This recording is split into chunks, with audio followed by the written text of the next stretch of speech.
अगर आप अपने माँ बाप से सच्चा प्यार करते हो ना तो इस 2 मिनट की कहानी को पूरा जरूर पढ़ना, और अगर अंदर से एक आवाज आई तो यह कहानी अपने उन कमीने दोस्तों को जरूर शेयर कर देना जो जिद करते हैं खुद से अपनी सफलता के लिए, नहीं अपने माँ बाप से अपने शौक पूरे करने के लिए। एक लड़के ने अपने पिता से कहा, पापा मुझे नया मोबाइल चाहिए। पिता ने कहा, बेटा अभी कुछ वक्त रुक जा, फिर तुझे एक नया मोबाइल दिल दूंगा। बेटे ने कहा, आपके पास मेरे लिए कभी पैसे नहीं होते हैं, मेरे सब दोस्त अच्छे रहते हैं, किसी के पास कोई कमी नहीं है, केवल मेरे पास ही हर चीज की कमी होती है। अब आप बच्चे पैदा करना बेहद आसान है, लेकिन उन्हें पालना बेहद मुश्किल जब आप मेरी जरूरत पूरी कर ही नहीं सकते। हेलो दोस्तों, गरीब की एक गरीब बेटी हूँ, प्लीज चैनल सब्सक्राइब जरूर करें। आगे बढ़ने के लिए बीच में वीडियो मेरी बात के लिए माफी चाहता हूँ। तो क्या मतलब इस घर में रुकने का, मैं घर छोड़कर जा रहा हूँ। बेटा रुक जा, मेरी बात तो सुन, हम तुझे दिल देंगे। माता और पिता ने बेटे को रोकने और समझने की काफी कोशिश की, लेकिन वो नहीं रुक। गुस्से में उसने बैग पैक किया और घर से निकाल पड़ा। लेकिन घर से निकलते वक्त गलती से उसने अपने पिता की डायरी अपने बैग में डाल ली। पिता की आदत थी कि वह हमेशा डायरी लिखा करते थे और उनकी डायरी को छूने की परमिशन किसी को भी नहीं थी। लड़का घर से काफी दूर आ गया और थक कर बैठ गया। जब उसने वो डायरी देखा तो उसने सोचा, आखिर मिल ही गया खजाना, आज पता चल जाएगा कि मेरे पिताजी ने कहाँ था दौलत छुपा रखी है और उन्हें किन किन लोगों से पैसे लेने हैं, और सरा का सरा लेखा झुका आज मुझे मिल जाएगा।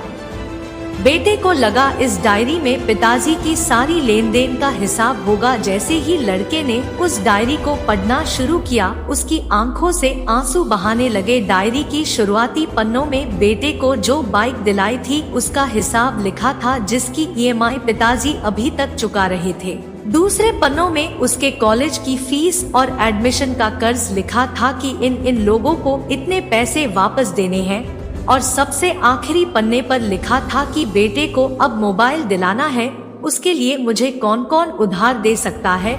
उन सभी लोगों के नाम लिखे हुए थे। बेटे ने जैसे ही सब पढ़ा वो पागलों की तरह रोने लगा और रोते रोते दौड़ता भगता घर आया। जैसे ही उसने घर आकर देखा तो उसके माता पिता एक कोने में बैठकर रो रहे थे। बेटा अपने पिता के पैरों में गिरकर रोने लगा कि पिताजी मुझे माफ कर दो। पिता ने कहा, बेटा तू मत रो, तुझे मोबाइल मिल जाएगा।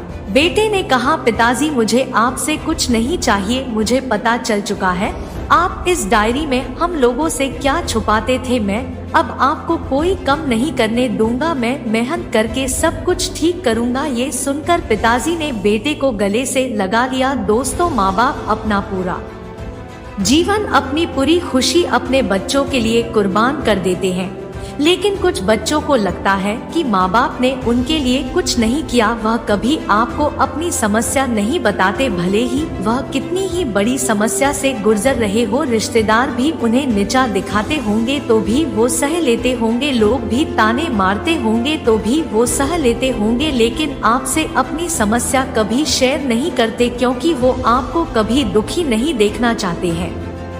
अब आपका फर्ज बनता है अपने माँ बाप को अच्छी तरह रखना और उन्हें सुख देना, ताकि वो भी अपने जीवन का बचा हुआ समय सुख में गुजर सके। यदि आप अभी भी नींद में सोए हो तो आप जग जाइए और अपने शौक पूरे करने पर नहीं, अपना करियर बनाने पर ध्यान दीजिए, क्योंकि अगर आप अपने माँ बाप के रहते कुछ नहीं कर पाए तो बाद में आप सोने का महल भी बना लोगे ना, उसमें भी आपको नींद नहीं आएगी। अपने जीवन में कुछ बेहतर कर लीजिए ताकि आपके माता पिता को उम्र होने के बाद भी काम ना करना पड़े।